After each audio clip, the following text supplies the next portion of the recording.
Welcome to another episode of Operation Evil. I'm Nyoka. I'm Rachel. And today is really exciting. We have a very, very special guest, and I'm going to let her introduce herself. But there's so much to talk about here. She also has a book. I definitely want to talk about that later too. And I want to put her book in the show notes. I am reading it. It is so good. Highly recommend it. But this is a personal story, a survival story. And let's welcome Jessica Reale. Thank you for having me. You are welcome. Go ahead and tell us a little bit about you. Because luckily, my friend saw a post on Facebook about your story. And then she connected us. And that's how we got to emailing and everything. I'm so thankful for that. And I started reading your story, and it's very, very emotional. And I am so glad that you're here to talk about it today. Well, thank you. I'm glad that it's finally, I'm able to share it. Yes. many years I wasn't ready to speak about it publicly. And then now I'm emotionally in a place where I can, and I want people to know my sister. And I want the story to be out there, so hopefully we can prevent them from ever being released.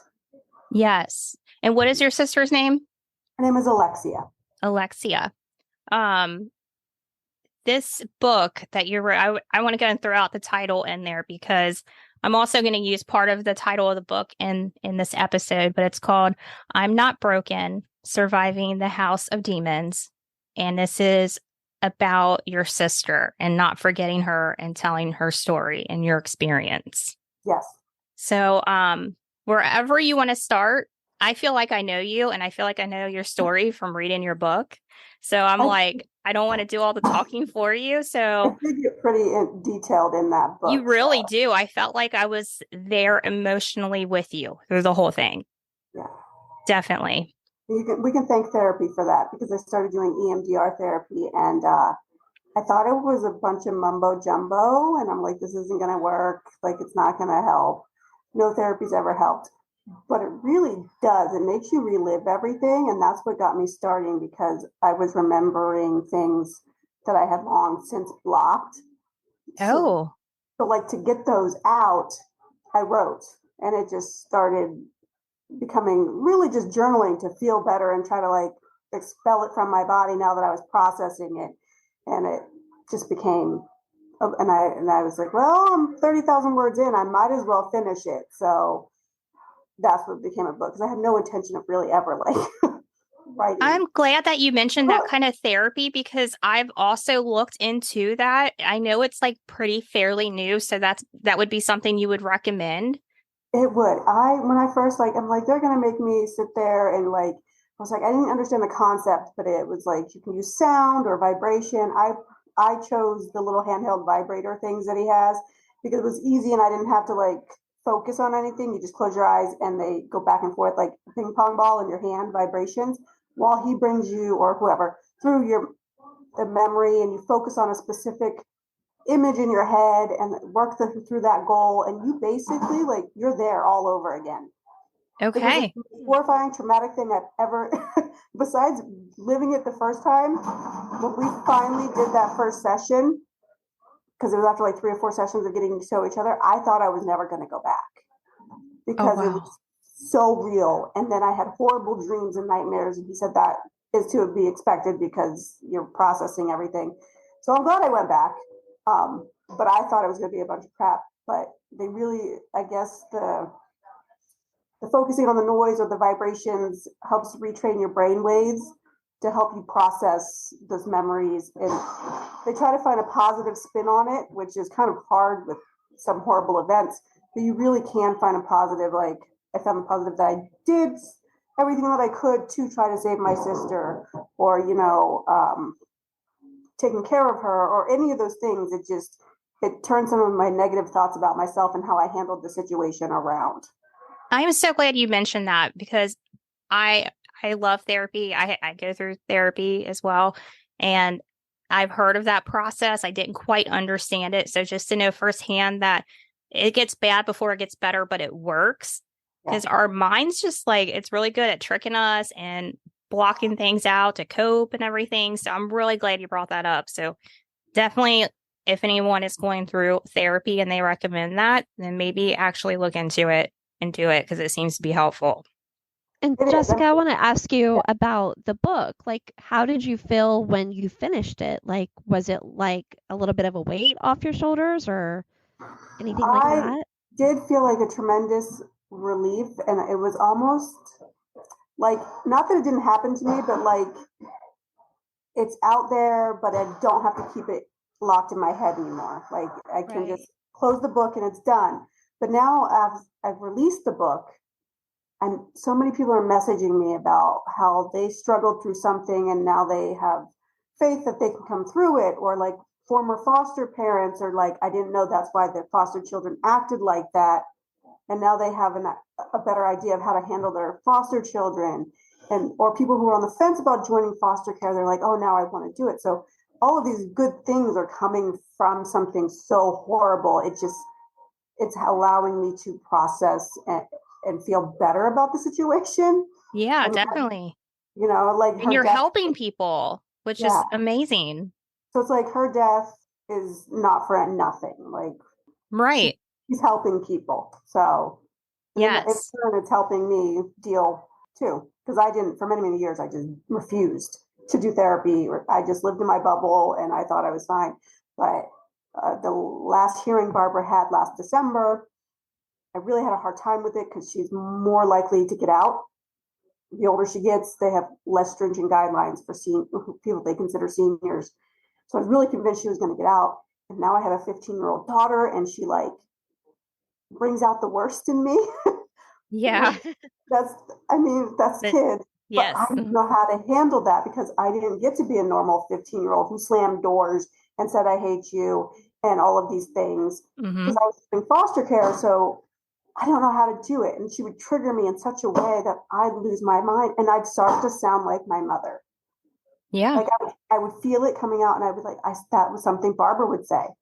So between that and my anxiety on the last hearing, that's what pushed me to try therapy because I was like, I have to do something so that way I can be a better parent because I don't want to say things in the heat of the moment that I don't mean, but it's going to scar them for years like my mother did to me.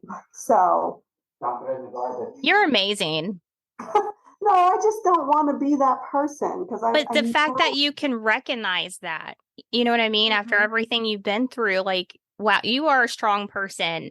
And yeah, tell your story because people have to know how But strong. also too, Jessica, like it's normal, like you shouldn't beat yourself up about like, if you say, I mean, all of us mothers are like, we say something that we regret. Mhm. And, I know what you're saying about, sounding like your mom, but you are not like her, if that makes any sense. Like you are you, you're Jessica. You're I not get that, her. but I don't want to allow myself to fall into those patterns. And I felt like I could, like, Yeah. like the negative, because that's what I grew up with was being told you're worthless, you're going to be pregnant at Mhm. 16, you'll never grow up to be anything, you're ugly, you're fat, you're stupid. That's what I heard my whole entire life. And I don't want to do that to my children. Like, Mm-mm. You just so, seem too kind to do oh, that. I'm not. I'm so She not. said I'm not. So I have about 5 or 6 people that I consider friends, and that's it. Like Yeah, I don't people well. like We get that. we understand. like and then parenting is just hard in general. And I have 3 daughters, so You a have 3? it's a hormonal shit show in Wow. my house. It's awful. Nayoko's right, man. You are amazing. I know. I Her don't poor know how, husband, right? right? And All the females. he's like, I don't understand why you guys act like this because he's one of 3 boys. He's got no idea. He's like, we used to just beat each other up and we were done. He's like, they're complaining about something 6 months ago. I'm like, I don't Yeah, we know. take mental notes. Yeah. Yeah. I'm like, I don't know. I'm sorry. Yeah, like, it's not my fault we had girls. Um, but I'm working on it. I mean, I think I'm forever going to be working on it. Yeah. Yeah. We're a I'm work okay in with that. progress. That's Yeah. fine. I'm okay with that. Hmm. So I wanted to find a way to be happy. And it took a long time. I mean, I've looked happy and successful, but I wasn't really happy until I processed everything with therapy. Yeah, definitely. I can get that. You have to process things to move forward. In Yeah, your I was. book, you kind of start out pretty young too. So this is kind of like your whole life story, like as a young child, right? It is. I started probably around age 7, all the way up and through until about a year ago. And Because it sounded like in your book, like your granny was mainly raising you for a while at first. she was, because my mother was very hot to trot and had a new boyfriend all the time. I have to say, she was a very beautiful woman before drugs. And she was very charismatic, and everybody loved her. She was very social. Um, I was a surprise that she just didn't want to deal with. So my grandmother did raise me for a very long time. And then when it wasn't just me and my granny, Barbara would be there, but she'd just be living there. It's not like she did any of the work. Right. Um, Mm. She was like so in and out type of thing. in and out, yeah. So I guess technically you would consider she lived with us, but she was gone most of the time. She would drop in, drop off some money to my grandma, and then be gone again. Mm. So, which was better. That was way better than actually living with her. So, Yeah, that's true. yeah, Yeah, because the story does get worse. it gets way worse once Granny's kicked out. Everything goes to hell. Yeah, and I was like, I'm not trying to tell your story for you. I'm just like thinking of the beginning, and you seemed like a pretty happy kid at first, overall, considering your mom's kind of like in and out, but your granny's there and everything. And then I felt like she just kept having more kids, but like didn't really want to take care of them, right? No, she didn't. I think the only reason she didn't abort me was because she thought she could keep my dad, and that didn't work. It didn't work out. He went joined the military anyway and did his own thing. When she had my brother Chad, she got pregnant on purpose because he owned hotels in Santa Cruz and he was wealthy. But she failed to realize he was wealthy and had a prenup with his wife. Oh, So when the baby was proof of his adultery, he lost everything. So her little plan to be living high on the hog did not happen. So she just dropped that baby off too. So, and then she just had another one and then another one. She was pregnant again after Michael, but she did have an abortion with that one because she was in the middle of a divorce and she was just, it was better that she did. But, so you're the oldest, and your sister was what, three, the third child, or yeah, it's me, Chad, Alexia, then Michael. So, yes, she's the third. yes. And she got picked on the worst. She did. I don't know why she did, but she did. Michael was given up for adoption within being 6 months of being born, so he didn't experience anything. He was, gone. Chad was never really abused. I mean, I think she was verbally a little bit towards the end, called him some names and stuff, but then she eventually sent him away to be adopted by the same man who adopted Michael. So they grew up together out here in Pennsylvania, had a decent life from what I understand. And then she kept me and Alexia.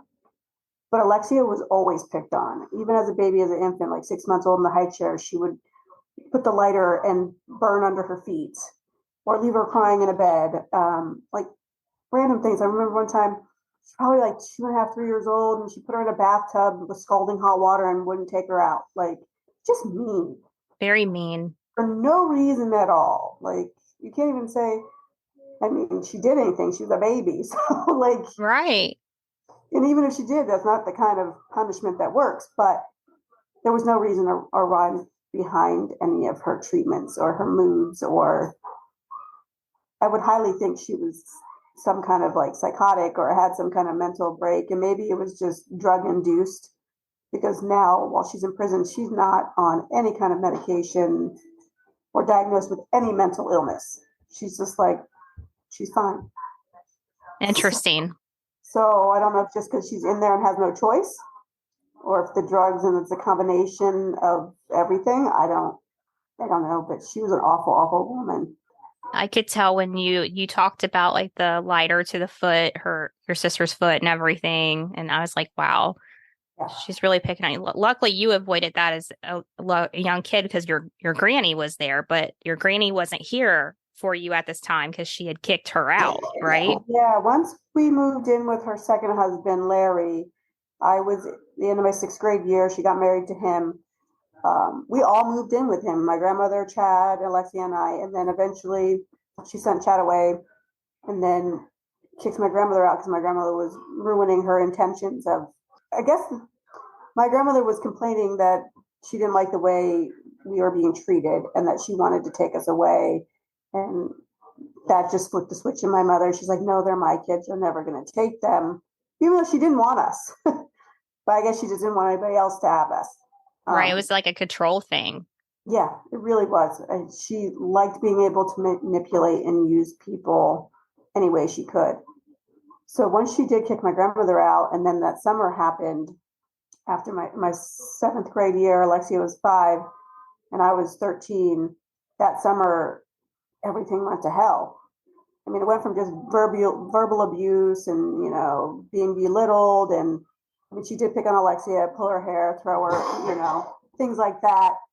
It became much, much worse, where we were locked in our rooms, windows were bolted shut. She killed the animals that we loved just because they were friendly to us and took care of, I had a German Shepherd. She had a German Shepherd that protected her, and I had like a Rottweiler that didn't let anybody come near me. He disappeared and never came back. All because the dog wouldn't listen to her. So anything that we loved or valued would be destroyed. I mean, she destroyed all my awards, my blanket from when I was a baby. She burned it all just because she could. Was her new husband ever kind to you guys? He was always kind of like standoffish, but I can kind of understand that now as an adult because all of a sudden he's married this woman and 2 kids move in. And he didn't know us before that. We never met him before they got married. It was just like, here you go. But he was like a decent guy. He owned his home. He was a veteran from the war. He worked as a bus driver for like 20 something years, never had an accident or a write up on his job. So all in all, maybe he wasn't the nicest person personally, but he had his stuff together and he was never outwardly mean to us in any kind of way until the drugs. And then he listened to whatever she said. And he just went right along with it. And I think she played on him too. I mean, I have to say, he did get hurt on the job. And when he got hurt on the job, he got beat up and he had to go off work. So he was on pain pills. And I think she used that time of weakness for him to convince him to do other drugs or to, play on his paranoia from the war. And he started believing everything she believed about there being demons and vampires out to get us, and that she was God and we had to protect her, and that her children were possessed. And he just went right along with it. Initially, she was saying that your brothers were possessed, right? Initially, yes. And then we went on a 3,000-mile road trip to visit my brothers, and she had every intention of bringing Chad back. And when we got there, things changed. And within a day, she decided that they were safe there. They weren't possessed. It was us girls that were possessed, and we needed to be taken care of. And the boys had to stay where they were because they were going to be the saviors of whatever. Oh, wow. So we left without them, which I'm glad we left without them. It worked out better for them. But once we got back from that trip, within weeks, my sister was dead. Yeah, I noticed right after that is when the real hell broke loose. Yeah. Right after we got back from that, it was summertime, so I couldn't leave the house. Didn't have access to a phone, so if I wanted to call the cops, it wouldn't have happened. But I probably would have never anyway, because she made it very clear that they weren't going to help me. They'd just bring me right back. So I had this warped sense of reality of who the bad guys really were, because I believed her. I shouldn't have, but I did. Well, you believe your parents, you want to trust what they say. Yeah. And then the more abusive she got, the more I figured I'm not going to go against what she says anyway, because I don't want to end up thrown into a wall again or punched in the face or any of the things. So I would just shut up and not really say anything. But then that was a problem too. I could never, ever do anything right with that woman. If I did exactly what she said, I could have done it wrong. So But after that, we got back, she became worse. And she determined that the way to rid us of our demons was to make us drink bleach milkshakes 3 times a day for 8 days. When I read that, I was like, oh my God. There's no words for that. She put all these other spices in there, and she would just give us these big, huge cups 3 times a day. And she said she was drinking them too. I call bullshit on that. I think she made herself some, but never actually ever ingested any of it. And for the first couple of days, I was able to get Alexia and I to, off to the bathroom, and I made her throw up. But after they figured out that I was doing that, Larry and Barbara made sure we were separated at all times, and we drank our shakes separately most of the time to make sure that I couldn't help her and that I didn't go to the bathroom after either. So it kind of didn't last long. I tried, it didn't work out too well. Then obviously I was 13, a little overweight, the size of an adult with, probably 150 pounds. And Alexia was 5 years old, maybe 45 pounds if we're calling it. And she had to drink the same amount of bleach that I did. And I think with that and the other torture that they did to her, because they did quite a bit more to her than they did to me, like locking her in a closet, taping her to a chair. I don't think she was eating regularly. With all of that combined, her body just couldn't handle it. And it eventually led to her dying. I'm on the fence on whether I believe if she died from the bleach or from being in our freezer, because when Barbara had her in the tub, like one of the last shakes, they had an enema bag in there. I learned later on that they used that to force it down her throat. I thought they were just giving her enema. I didn't know what, but I learned later on that Barbara said that Larry used it to put it down her throat to make her drink that dose because she wouldn't drink it. And they pull her out of the tub and lay her on the hallway floor, and she's like lifeless. And I can see from around the corner where I'm at in the kitchen, and she's lifeless on the floor. And my mom goes to attempt CPR, literally goes down, gives her one breath, and then she's done with a fat smile on her face. Wow. Right back to her, and the image, that's what I use in therapy, is that's the image. Because right after that, she takes her lighter. She always had her menthol cigarettes and a lighter, and she would put the lighter in her mouth, backwards, and she would just chew on the lighter, and she would just grin and always smile with this lighter in her mouth. And that's the image that I have in my head every time I think about it, is her over her body with that lighter in her mouth, just like peaceful and happy. And I'm freaking out saying, is she really gone? Like, how do you know? Like, are you sure? Because how do we know? Right. They could have been saved. Who knows? Like, nobody attempted anything else. And then they put her in a trash bag and put her in our freezer for a few days until they decided what to do with her body.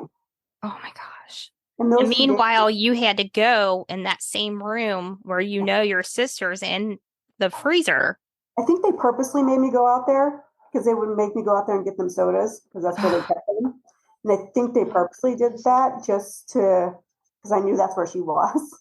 And then she also killed every single dog we had. She used to breed English bulldogs. And during this whole event, she made me watch and bring each dog out one by one as she drowned them in a bucket of bleach water. But she made it a point to tell me that this could happen to me if I get out of line. So everything she did, there was always, well, watch out, you're next.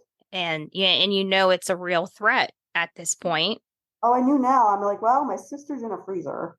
Yeah. Before then, I thought, okay, I know she's mean and she probably shouldn't be doing this stuff, but I didn't really think anything would happen. But after that, I was like, oh, great. Now, how do I survive? Like, how do I get out of this? Because I will be next. Yeah.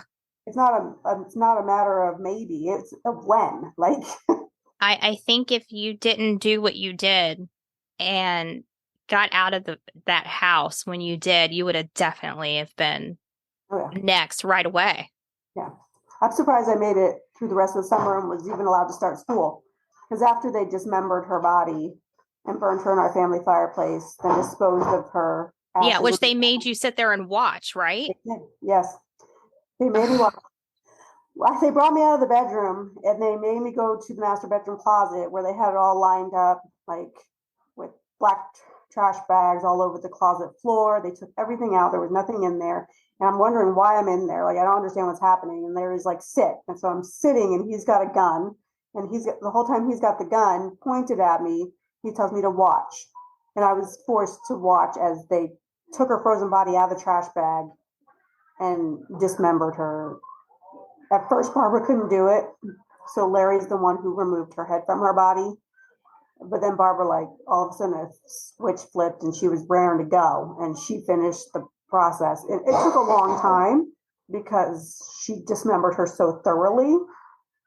Because if not, they wouldn't have been able to burn her in a regular fireplace. It would have been too large of bone fragments. So it would have never burned. So we were in there for a while. And the whole time Larry's got the gun pointed at me and they're making me repeat over and over and again that if anybody asks where Alexia is, I'm to tell them that she lives in Chicago with her father. And that was her father not in her life, really? No, he didn't. He was a piece of work too.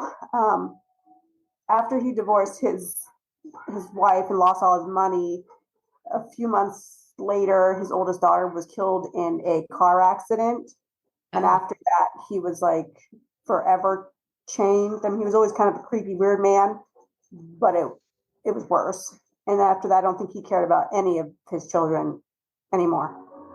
Because we didn't hear anything from him. I mean, I personally don't recall him ever calling or trying to talk to her or my brothers or anything like that. Do you think that was part of, like, do you think your Barbara thought that Alexia looked too much like the father? Like, do you think that's a reason, like, maybe why she was meaner to her? Maybe. I mean, she did use a few racial slurs with her over the years, calling her, like a Chinese bastard and a little chink and all these things. Oh my gosh. So maybe, but my thing is, if you had a problem with her being a different race, why did you marry an Asian man? Like, right. And then her second husband is Hispanic. Larry's Mexican. So I just think it was to be mean. I don't really think she necessarily had a problem with any different races. It was just another way to be mean. Yeah. Were you allowed to have any emotion while they're making you watch this? If I didn't try. I didn't try. It wasn't worth it. I just sat there and stared into space and just wished for it to be over. Yeah. Because the one thing that I remembered in EMDR, which I didn't remember before, is the feeling of, as she's, hacking at my sister, as she's starting to thaw, pieces of her body are like flying and they're just landing all over me. And that's what I remembered. And that's what made me not almost go back to therapies, because that was one thing I didn't remember. I didn't remember feeling her body pieces on me, the blood, the smell, and then being in the shower for as long as I possibly could, trying to get that feeling off of me after the fact. Yeah. But I processed through most of it now, but that was the most horrific thing I think I remembered during therapy. Before you continue with the story, can you tell us what your sister was like? Do you remember? I do remember, but it's sad because I think who she was not who she should have been. Yeah. She was very, very quiet, very introverted. She didn't really play with Barbie dolls or baby dolls. She showed more love and affection towards her stuffed animals, which I can see that now as an adult because the animals in our house were treated better. So she was just mimicking that. I think she would have been someone totally more outspoken and lively and social, but she was quiet and she was sweet, and she loved the gardenias in the front yard. That was her favorite thing to do, is go out there and pick them when she wasn't supposed to. And I remember her always saying, but I love them. They just smell so good. No. And she would get in trouble for it, but she would still do it. So that's like my favorite memory of her ever. Because even though we were going through such horrible things, anytime we could get out front to that gardenia plant, she was like a whole different person. Yeah. And brought her some joy. Yeah. So now I have like 8 gardenia trees all around my house. So that's so sweet. Every time I walk outside, they're there. I told my husband, I said, I have to have them. We have to find them. He goes, I don't think they grow here. They're gonna die. I'm like, I don't care. So we have to bring them in every winter because they'll die if we don't. but Right. but we have I them. think that's sweet. I was hoping for something like that. So, oh, I love that. Yeah, but I I love can't that say you can like do she that. loved. I can't say she loved Barbies or she had any show she loved or anything like that because we weren't allowed any of those things. Yeah. Yeah. And I know that you tried so hard to protect her. And when your mom found out that you were helping her like throw up this bleach milkshake, Yeah, I mean, you tried. all the shit hit the fan after that. I'm surprised she didn't beat the living hell out of me for that. I mean, she's really separated us, which I think actually was probably worse. Yeah, because you were like wondering how your sister was the whole time, it sounded like in the Yeah, book. because I could hear her crying, but I couldn't see her, and I didn't know what they were doing when she was locked in that closet. How long would they keep her locked up? Just, Hours, oh, because uh, they'd be up all night. I don't know what they did to her all night long, and then they'd fall asleep, and nobody would let her out of the bedroom. oh my gosh, poor thing. So I was reading where you took your shower and your mom wanted you to sit in front of the fireplace and you didn't know what was going on. And Yeah. that's when they started burning your sister piece Yes. by piece. Yes. Meanwhile, your mom's like, "Oh, I have like your favorite ice cream." And Mhm. you had to like pretend to like want it and enjoy it just to appease her. Yeah. And I can't even imagine. It was horrific. It was disgusting. I'm like, one, we're watching something so disgusting and it smells horrible and it's awful. And Yes. now you want to try to be nice and be like, here, I love you. Here's your favorite ice cream. Meanwhile, I just berated you for 3 hours to make you say what I need you to say while you watch something so traumatic. But here's ice cream. It's all better now. I mean, I do you get triggered by ice cream and bleach? I mean, Um, I have to know because that's like her like weapon of choice, it seems like. yeah, for the longest time, I couldn't allow that ice cream in my house. Like Yeah. that flavor, I didn't eat it. I didn't like it. Didn't have it in my house. But my kids love it, so we have it now. I mean, it's not my go-to, so I don't really seek it out anymore. Yeah. Um, and for the longest time, bleach would literally make me sick. Hmm. Do have it in our house, but if it's something that needs to be done, it's usually my husband that does it. Yeah, I was gonna say that has to be some kind of trigger and take you back Yeah. where you don't want to be. Yeah. So I mean, it's a necessary evil to have it for some things like clogged sinks and whatnot, but it's not me doing it. So, but it's gotten better. I mean, over the years, it's less triggering. It doesn't put me in a panic right as soon as I smell it anymore. Yeah, because Um, it's one of those strong, distinctive yeah, smells yeah. for sure. For the longest time, even if someone had mopped their floor like 3 days before, I could walk in their house and know that they'd used bleach. Um, Yeah, but it's gotten less over the years. Thank yeah. goodness. So after you watched all this happen, um, they scooped up her ashes from the fireplace and like, They did and put her in like one of those little igloo ice chests you use for lunch, like the ones, little red and white ones. And we, in the middle of the night, got in the car, drove down to the Sacramento River with all of the implements that they used, and they just tossed the meat cleaver, saws, whatever, into the Sacramento River, and then dumped her ashes out, and then tossed the igloo along with it. was that ever recovered? No, they did drag the river and they did try, but it was months and months later, so nothing was found. Actually, the only evidence that actually backs up my story at all is the fact that they broke the window to the Bronco, the car, because they locked the keys in the car. So they had to break the back window to get in. And they found pieces of that glass and matched it up to a make and model of the car in the area where I said it would be. But other than that, there's no physical evidence that anything I said happened. Because this happened, what year did this happen? 90. 1997. Did they 90, what was even it, like, 97? yeah. 1997. The I FBI. wonder if because around our area we had floods, and I'm wondering if there's any connection there, with flooding or something like that. It could have. I mean, you wouldn't have probably ever found any pieces of her body, any DNA, but they could have found the implements. But I just think the Sacramento River is like, it's a big river. It goes right out to the ocean. It was months later when they finally dragged it. So it could be anywhere.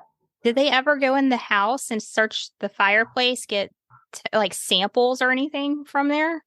So here's the thing about that. It's another book. You'll have to look it up. The FBI agent who worked on our case, he wrote a book of all his most major cases. And I happened to be Googling and I found it. And he wrote a chapter on my sister. And I didn't know anything on that side of the investigative side because I wasn't allowed to be told anything. But I reached out to him after I read his book. And he told me that they took that fireplace apart, brick by brick, sent it all to the lab in Quantico, didn't find a single solitary piece of DNA that Alexia ever even existed in that house. They How took can that be?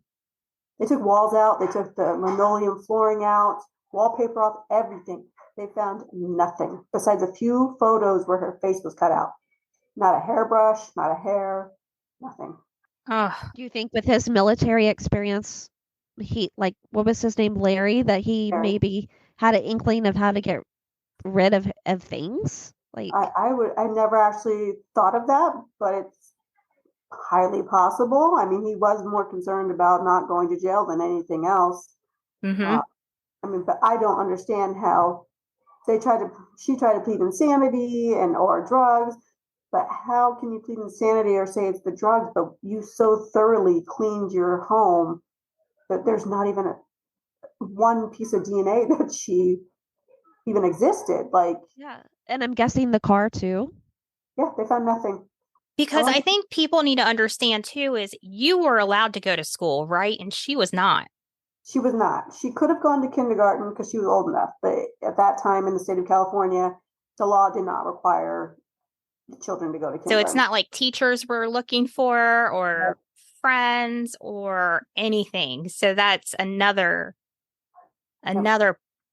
puzzle piece that, I mean, they saw a couple people in the neighborhood saw us once in a while during the summer before all of this happened, like riding bikes and whatnot, but it didn't last long. So it was only one or two times that maybe a neighbor would have noticed it, but not enough to think, hey, where'd that kid go?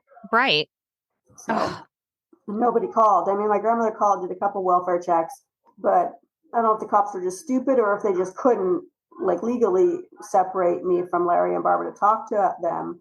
So every time they came to check on us, I just was like, nope, everything's fine.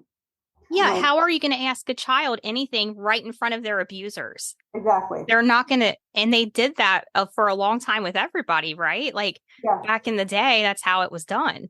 Yeah. So what do you want me to say? Oh yeah, she's dead. Like, help me. Like, Yeah. no, I said nothing. I'm like, everything's fine. It's great. We're good. Yeah, you knew better. You knew not to say Yeah, anything. I knew better. And I was surprised they'd let me go to 8th grade, but Barbara said, I have to let her go back to school because if she doesn't go to school, they're going to come after me because they know she, is enrolled to start school. So I was lucky enough to be able to start 8th grade. Things were okay for a little bit. I mean, not good. She was still mean as hell, but I wasn't being like tortured. And then early September, she flipped a switch back to the demons and the vampires. And I was thrown out into the shed in the middle of the night one night. And she had Larry pour bleach all over me and let me sit in it for hours in the middle of the night. And I couldn't change my clothes because I only had one set of clothes for school the next day. And I was too worried that they would come back in and do it again. I wouldn't have anything to wear. And then a couple hours later, they came back and hosed me off. So I sat in freezing cold water until it was time for my alarm to get up, and I went to school.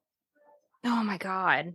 And nobody said a thing at school. My hair was literally falling out, going from light brown to green to blonde, like throughout the day, because it was literally, and I smelled horrible.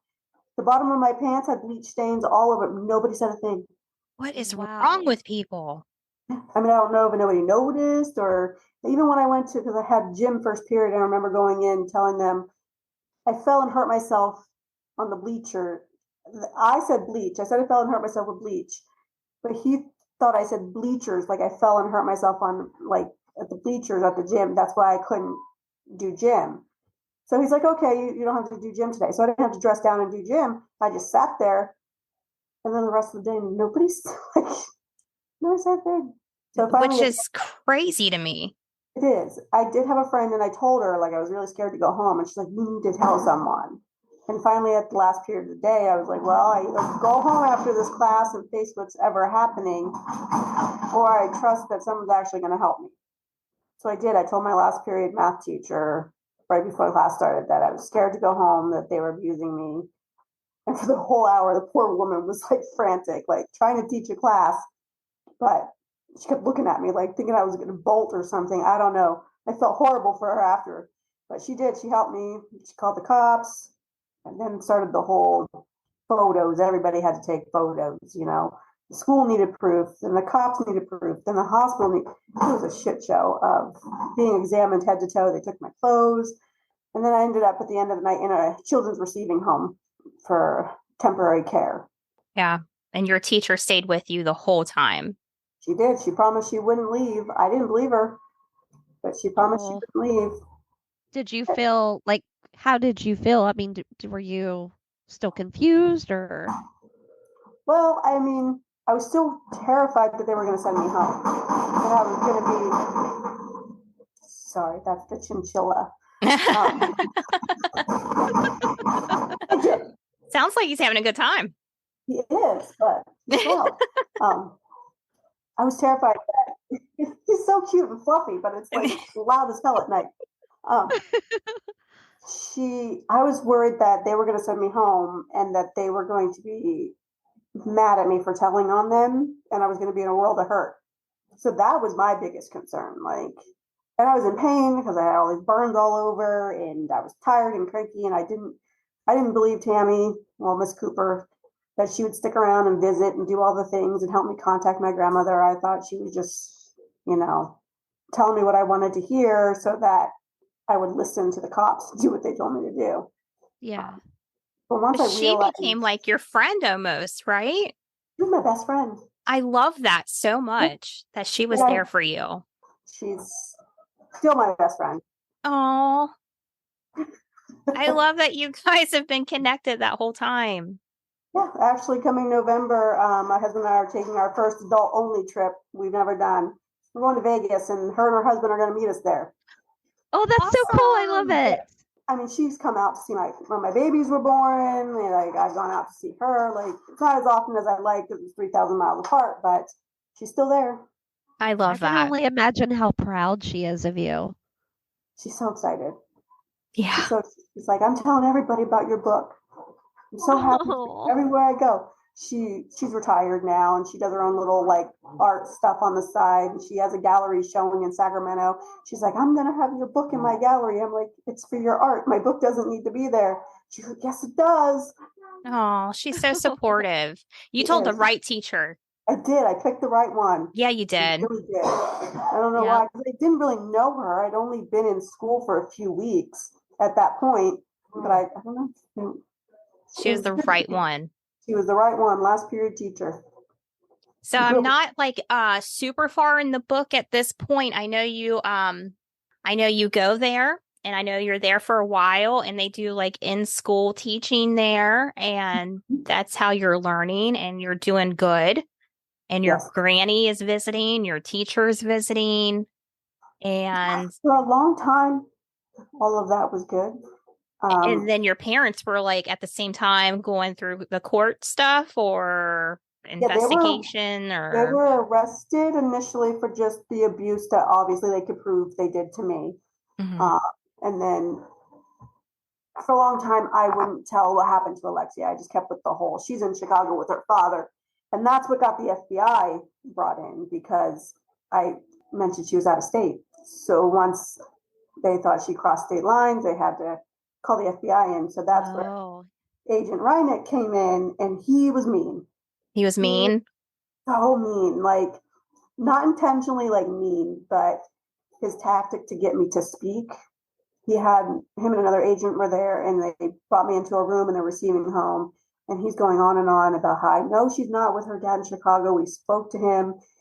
But then he started manipulating. He's like, you know what happened to her, and you need to tell us, because if we can save her, we need to be able to. And he goes, and if not, who do you think she was calling for when she was being hurt? It was you, because you were the one who takes care of her. So he was like, He played on that. Yeah. played on the fact that I was basically her mother. And he nailed me. He still didn't get me to speak, though. I mean, he got me to cry, which he was the only person actually who's ever got me to cry. And eventually I walked out and, told him I don't want to ever talk to him again. And because of how upset I was after that, they wouldn't allow him to talk to me anymore. But he tried real hard to get the information out of me, and it didn't happen. And then a couple months later, they stuck me up to a lie detector test. Of course, I was lying. So then I finally broke down and I was like, well, I thought I was going to be in trouble because I was a kid. And I thought, well, if you don't tell the truth on a lie detector test, you're in big trouble. I didn't know they weren't late. So I finally broke down and I told them what happened. And the detective looked at me like I was crazy. He's like, I don't want to believe you. I'm like, well, I didn't want it to be the truth either, but now he got it. So now what? I don't think they believed me at first, really, honestly. But then they served them with the arrest warrants while they were in jail. And they basically copped to it, the same exact story that I said, but they just blamed each other. Oh, okay. So that's how they knew what I was saying was 100% legit, because Barbara said the same thing, but Larry did it. Larry said Barbara did it. And that started the real investigation into what happened. I think I read in one of the articles that Barbara actually pleaded guilty, or maybe I'm wrong. She did eventually take a plea bargain, and so she didn't go to trial, and she did plead guilty to, I think it was murder 1, but they dropped like everything else. So all of the child abuse charges against me, all of the extra torture charges, they dropped, and she only received 15 years to life. What about him? What did he get? He swore up and down he didn't do it. Never happened. He wasn't there. The whole so we went to trial. I was the eyewitness. I testified. Oh my gosh, you had to testify in front of them too? I did. Yeah. I was 15 and I had to testify against him. And it was a horrible experience. But I have to say, the district attorney, Mark Stern, he was awesome. He prepped me for like a year before this trial on what to expect from his side, because he's like, that attorney's going to try to make you cry, try to make you look like you don't know what you're talking about. He's going to try to confuse you on purpose, and he's going to be mean about it. And we did like hours of back and forth play court. So I was so prepared. So when this douchebag really did try to twist my words about whether it was a weekend or a weekday, he was like, well, how you said it was the weekend, but now you said it could have been a weekday. What was it? You're not telling the truth. I'm like, dude, I looked at him and said, I was locked up all summer long. I don't even know what day it was. And you're a child. Yeah. A child. Yeah. So I was completely prepared that he was going to be a royal butt. And he was very, very mean, but he lost in the end. So luckily, the jury believed everything I said, and whatever physical evidence they happened to have was enough for the jury to convict him, and he received 40 years to life. Wow, she got a lot less than he did. Yeah.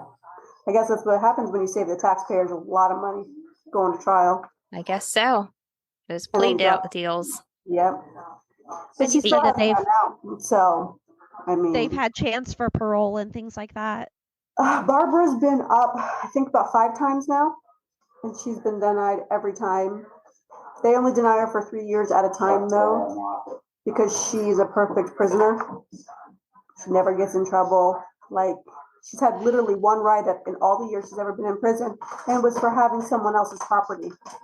So you have to go through this every 3 years? Yes, ma'am. Oh, that's so frustrating. Yes, ma'am. And it actually doesn't even usually end up being 3 years, because she can request an earlier one, and it ends up being about 2.5. Does she try to reach out to you and befriend you and that sort of thing? When I was a teenager, early 20s, I wrote her a lot because it was very good, therapeutic, just to tell her off. But then I stopped because she started writing me letters about how when she gets out, we're going to be a family and all of these things. And it was like messing with me too much. So I actually haven't had any actual communication with her in probably 22 years, 23 years. She doesn't know my address, nothing like that. Wow. So I know too, like, did you ever move back in with your granny? I think you said in the book that you were trying not to because she wasn't in the best health and everything at this time. And Yeah. did you get adopted or like what happened? No, unfortunately, that was a whole mess too because I found a foster home I really liked. It was my very first foster home. And I was happy there, but within like 2 weeks of being there, they took me out because a court decided somewhere along the line that I was potentially violent towards children. Oh, I did read that. So they took me out. And then after that, it was very, very hard to find a foster home that didn't have children in it. And why would they even say that anyway? I don't know. It's not Like that is bizarre. Were they even providing you therapy at the time? I mean, I'm sure that you, being that young, had all these emotions that you didn't know how to deal with them. I did have therapy a couple times, but everybody they sent me with, I didn't like them because I felt like they were just trying to diagnose me with something. And it was always like they just reading a textbook to me and trying to figure me out. I'm like, this is not helping me. Like, and there was never any in-depth questions about things. It was like, well, how do you feel about that? How do you feel about this? Well, how do you think I feel about it? Like, right. You know, I'm angry. It was awful, but there was nothing more in depth. And I think I was too angry at the time anyway, that even if I found a wonderful therapist, I probably would have just said no anyway. But nothing would have indicated from my behavior that I could be violent towards children. Right. If anything, you were a protector. You were a protector as much as you could be. So that was very upsetting to read. I can't imagine you're finally finding a routine and peace and you're liking the family. I kind of see you like you're a little mom. Mm-hmm. Yeah, it was horrible. So then after that, I kind of really didn't care too much. And I was stuck in a few different foster homes. I think I was in 8 or 9 different foster homes until I turned 18. Oh my gosh. Yeah, because a couple times that I was up for possible guardianship type things, they fell through. Either that one parent moved and they wouldn't let me go out of state because of the trial. So that was turned down because they wouldn't allow me to move out of state. And then the other one, I agree with it as an adult now. The woman would let us drink with her and stuff like that. As a teenager, I thought it was great. I'm like, this woman's awesome. Yeah. She's letting us drink and whatever. But as an adult now, I can see why they wouldn't grant guardianship for that. But yeah. It is what it is. I mean, I ended up graduating high school at 16 years old, starting college right away. I mean, I did have some help along the way, but never one of those permanent homes, family. No, I don't have that. Well, I have mine now, but no extended family. I think about your story and what all you've been through, and I just don't know how I would function being going through something like that. So that's why I'm you're such a strong person. This did not break you. You're moving along pretty well, if you ask me. Yeah, and I think honestly, a lot of it's done out of spite. Because I wanted to be everything Barbara said I couldn't be. Even if she never knew about it, I just felt really good sticking it to her. Yeah. And then my other option was to just be like her and be a drug addict. And I couldn't allow myself to go there. Was Granny your mom's mom? Yes. Okay. Did she, I don't know, was she surprised by all of this? Yes and no. I mean, I think she was surprised at the extent of violence that Barbara showed. Yeah. Not that Barbara could be capable of something like that. Right. I mean, she knew her daughter well enough to know that she wasn't a very nice person. Yeah. But she still stayed by her, went to visit her in jail and everything. Oh, she did? She did. Yeah.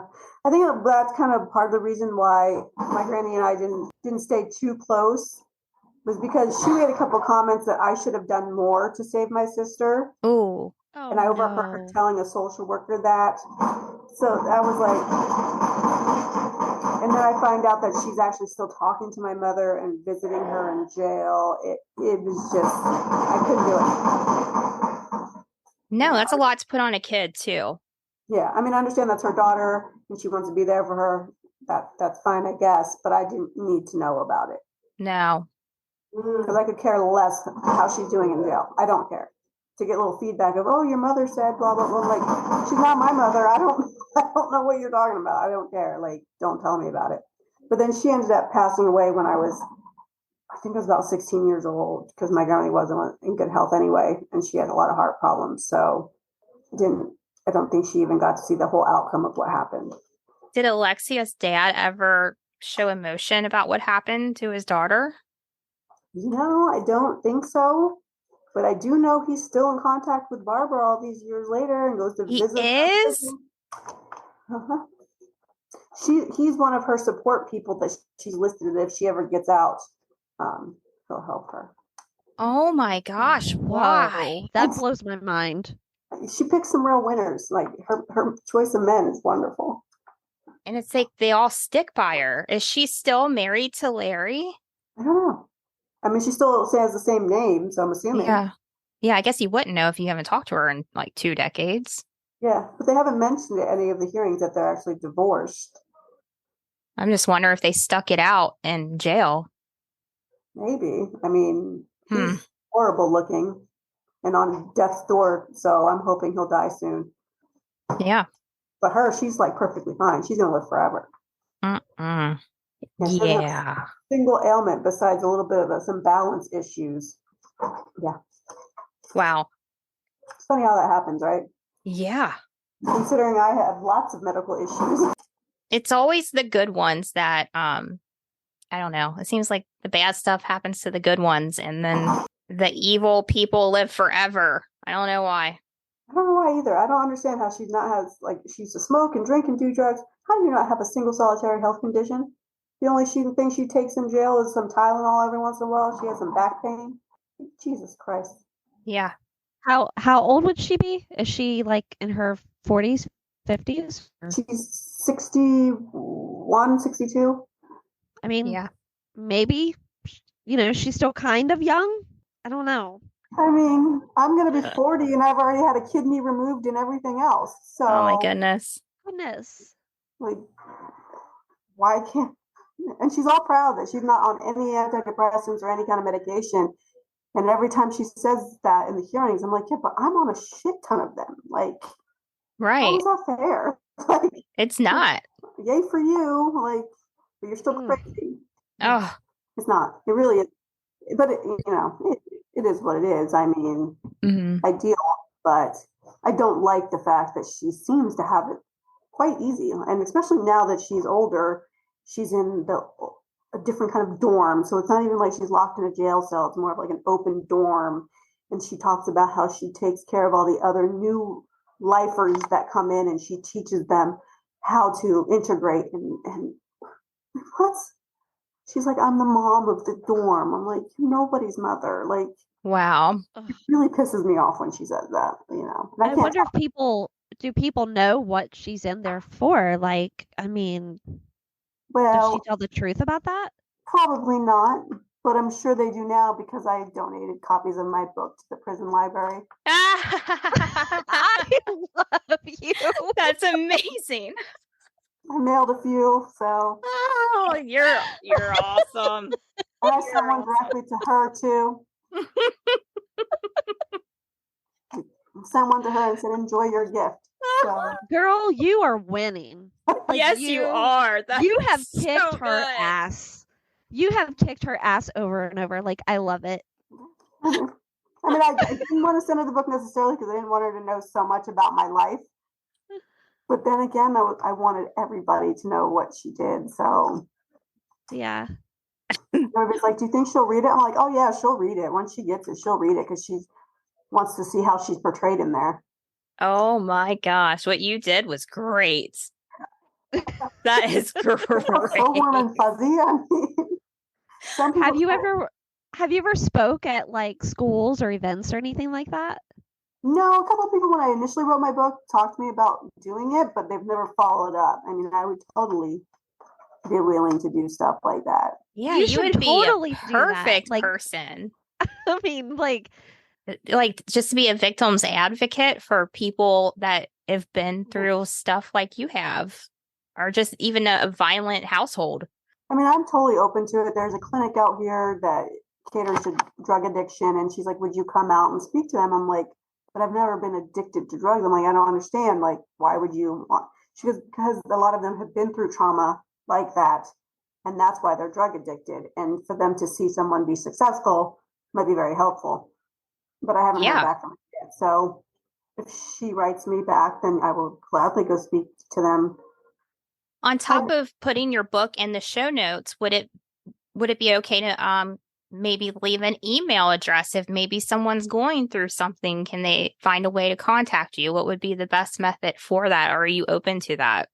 Oh, I am totally open to that. I love getting messages on Messenger from Facebook from people who read my book and who, either just want to say that I've helped them just by reading it. Or one lady wrote me asking for advice because her son has a lot of like anger issues, dealing with a traumatic past with her father, how to help him through it. It was awesome to be able to talk to her, let her know it's not her doing. There's really nothing she can do, but just to be there for him and whatnot. I'm So would totally open. Facebook be the best method? Yeah, Should I follow my, link your Facebook or? my Facebook, or I have an email address. Not the one you have. I'll send a different one to you. Yeah, send it Because to me. I'll put it in the show notes. And the I one you have think is that my you can business. really help people out. I can't imagine what some kids are going through right now, and school is their safe place. And then when they Yeah. go home, it's a nightmare. So maybe It having someone happens. like you to reach out to would be really helpful. Yeah, and it happens way more than we think. And then Hmm. because of COVID, it's a lot worse. I've heard that. Yeah, Yeah, it's a I've lot heard worse. things got really bad. Yeah, because the Ugh. parents are stressed out and the kids are home all the time and Hmm. take it out on children. Yeah. People have asked me all the time, like, "How are you not crazy?" or "How are you not on drugs?" And I just knew I wanted more out of my life, and I've determined that success is the best revenge. Absolutely. So, like, everything I can do to be happy and to not be any of those things that she said I was, it's a step in the right direction. Like, Yeah, and the fact that you can write a book about your experience and send it to the jail that your mother's in, like that's fantastic. I you've mean, I proved was a her little wrong so many spiteful. times. It was a little spiteful, but I love it. I it love did, it. it did make me feel good inside. Some people are like, "Oh, you shouldn't do that. It's bad karma. It's like Shh, you're gonna don't feel listen to bad about it." them. I'm like, I'm not gonna feel bad about it at all. Like, No. I'm just not. Nope. Nope. I think you made a great decision on that. I No. think it's badass. I do too. I I think do it was too. my power move. It was my to let her know that she no longer has power over me anymore. Yeah. Yeah. That's why I did it, because I don't talk to her. Like, I only see her every couple years when we do. Because now, because of COVID, they've changed the rules on how to handle the hearings. Before, I could only do it via phone unless I was like in person, or you had to go to like a special court and be monitored, and there's none local to me. So I only overheard her voice, never actually saw her. But then COVID happened, so they changed the rules so we can do it just like this via Zoom. So I actually see her now and she sees me. And that was very Oh, traumatic the first time. Very traumatic. yeah. Yeah. I didn't even think about that when you're Yeah. used to just hearing the voice. And Yeah. yeah. Yeah. Wow. And when is this happening again? When is she up for parole? She's up December of 25. So we're probably looking early 25. They'll move it up. Larry has his hearing November 1st. Hopefully they'll definitely deny him. It's technically his real first time up, so I'm assuming they probably will. Especially what I learned when the last one was supposed to happen. Apparently, he's not done any programming in all of the years that he's been in prison, and he still maintains that he's never done anything. Oh And my God. I was on the fence. I was like, he's really old. He's in his mid 70s. He's really sick as hell. If he gets out, he's not going to come bother me. Like, do I want him out? Not necessarily. But if he does, I'm not like terrified of it as I am with Barbara. Yeah. Um, But then I found out that he won't even use my sister's name. Anytime they talk about it and he has to have a risk assessment done, he just referred to her as that girl. Oh, And that just hit me the wrong way. So now I'm going to fight tooth and nail to make sure he never gets out.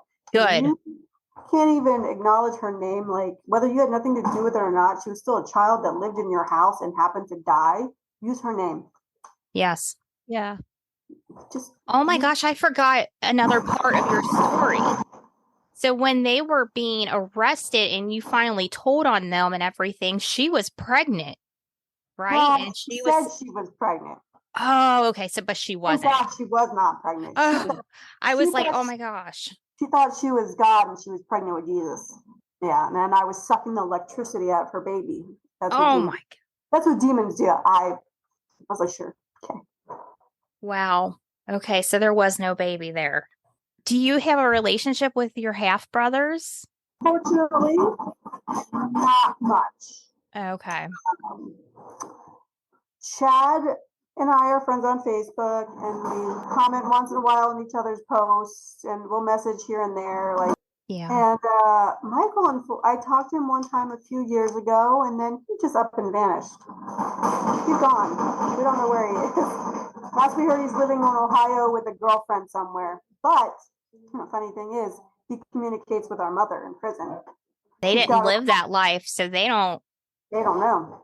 So she's got her claws into him. I don't know what she's trying to get out of him, but I can't. There's nothing we can do about it because he doesn't contact me or Chad. So, and Chad's like, he's got his own issues with abandonment and like women in general because of what happened to him. So he's real leery of getting to know me at all. Yeah. But I think once his adopted dad died, that really messed him up too. And now he's just basically a hermit with his animals. Oh, that's He's sad. And we Yeah. could have a relationship and he could know his nieces, but he's just not there yet. And I'm not going to push it on him. You're an amazing person and your book is amazing. And I'm right there with you as I'm reading it. I just want you to know that, like how you wrote it, I'm like emotionally right there with you. Like I feel like I know you. Thank you. That's what I was trying to get, put across. Once I realized I wanted to be a book, that's what I wanted. Yeah, I feel it. I definitely feel it. I thought at points maybe I was oversharing, but then I was like, the kind of book it is, it has to be over sharing. Yeah, because I really I feel connected to you and I don't even like know you, but I feel like I do. So you did a really good job telling your story. Thank you. But thank you so much for coming on. And if you ever want to come back on and talk again about anything, or who knows, maybe you'll write another book one day. You never know. You might Maybe feel it. we have some updates, maybe a little blog, not a full book. Yeah. Whatever you want to do, whenever you want to come back on, let us know. We'd love to have you again. Definitely. Oh, I wanted to ask you too, Jessica, before you go. And I'm sorry if this is like a sore subject, but do you have any pictures of her? I do, not many. I'm glad you do. I have about maybe like max 10. Because my grandmother was lucky enough to, when they cleared up the house, his brother cleared everything out of the house. She's just like, I don't care if you keep the rest of the crap, just give me my photo albums back. And so my grandmother held on to them for me, and I finally got them for her. So I have like a crap ton of photos from Barbara's childhood and, my childhood, and my grandma was a big picture taker. And then all the abuse happens, and like all the photos stop. Oh. Yeah. If you want us to post a picture of her, since this is about her, you can send me any, and I can do that. And with your book and stuff too, whatever you want to do. You don't have to, but no, I'd like that because she's so cute. Yeah. You can just send it to my email, and we will put that on there so people know who she was. Awesome. I appreciate that. Thank you so much again. Definitely help honor her for sure. Thank you. And I will update you guys in November whether he gets out or not. Please do. Yeah, stay in contact. I'll send you a friend's request too. You'll be getting one from me. Yeah, definitely. Yeah, definitely stay in contact. And reach out anytime. Awesome. Thank you. Thank you. Thank Have a good you. night. You too. Bye. Bye. Bye.